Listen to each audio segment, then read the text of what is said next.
Panginoon, maraming salamat sa laging pagbibigay ng mga araw na puno ng blessings.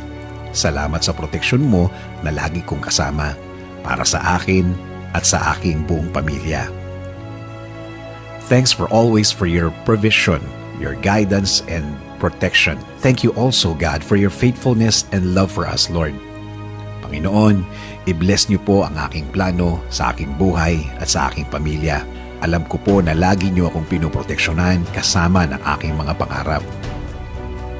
Panginoon, hindi po ako isang perpektong tao at alam ko po na hindi rin perpekto ang aking plano. Pero kayo na po ang bahalang mag-ayos ng mga mangyayari.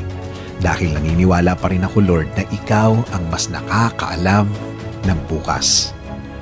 Alam ko po, Lord, na marami pa akong dadaanan para matupad ang aking plano sa aking buhay. Pero alam ko po na bibigyan niyo po ako at ang aking plano sa buhay